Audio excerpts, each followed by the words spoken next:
the Act of War was the first time I actually had a full-fledged script with my dialogue, spoken by actors. And I was just going through it, and I was like, again, it's a great experience, surreal to me, because these words, they're swirling around your head, and you're not sure, like, does the dialogue make sense? Are you that good? Are you a Tarantino ripoff? But you even commended me. I remember after that, because I don't know anything, right? Like, in the sense that I don't want to be the one to say, oh, I have to see the final edit kind of thing, right? Like, go through But the then you footage. not think it was wonderful to see? I mean, you had two really great actors on set. Yeah, they were very well done. Yeah. I was really impressed with their performance. I thought to myself, I try to put myself or empathize with whoever I'm working with, right? And I'm like, it must be wonderful to see the performance of your work, right? And then someone do it justice. Like, I don't know what you intended, but I was blown away. I was like, man, it was so dramatic. It was intense. They gave such a great performance, and I was like, it must be amazing to see your work, that feeling, to share. Come to come to life. Fruition. Do it just right. And you're absolutely right, man. When I was Conni Mew, like, thank you again. She did a great performance. Shout out to her. And looking back at the footage, and this is what I mean by also as a director, it's my whole thing. Like Tarantino, I'm going back to him, but I love him so much for this. He says, because you need to familiarize yourself for sure with the set and how things function. But I really do believe that as long as you're open, you're honest, and you're willing to learn, people will work with you. So what I'm saying is that, I was going in there, I had some knowledge, but obviously I'm not an expert, right? But at the same time, that's why I kept saying to you guys, like, think of Last of Us, think of, post-apocalyptic. And then I was showing you guys, pictures that I got off the internet. George D'Amato, thank you for that. That was a good tip.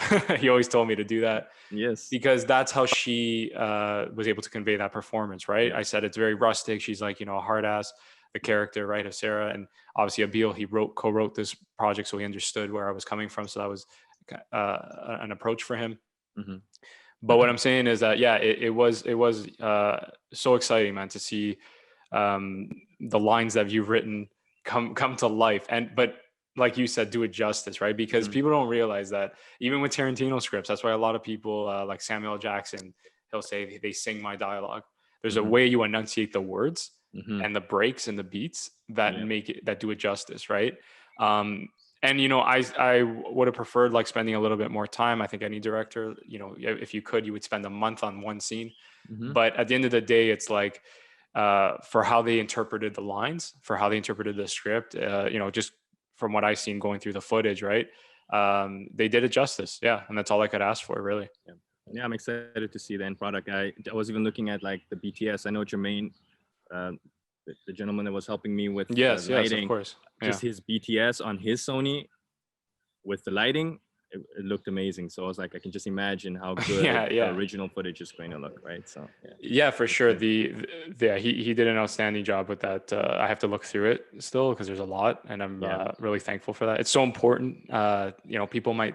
I remember working with someone. They were like, "Oh, I don't want that BTS crap. Like, it's distracting." But we live in such a visual, a digital, stimulating kind of age where you have to have some form of proof that you're doing stuff, and people need to have people want to see, what's going on in your world, right? As a filmmaker, that's how you create contact. So I'm saying I'm so happy that we're so grateful to have someone like Jermaine with his talent be on set, because when that time comes and we promote this project, people are going to start to, for yourself or anyone, when we start tagging people, right?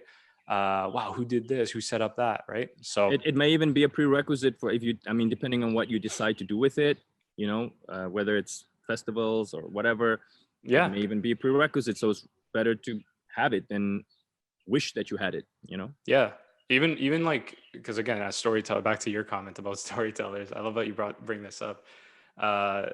When I'm editing the film, even though it's like 3-4 minutes, I'm saying to myself, I feel like this could be like a feature if I expand it. Because I'm starting to ask questions like, who's this guy James? Like, who is this brother? Like, what did he do? Right? You know what I mean? And it's like you start like dissecting and pulling things apart.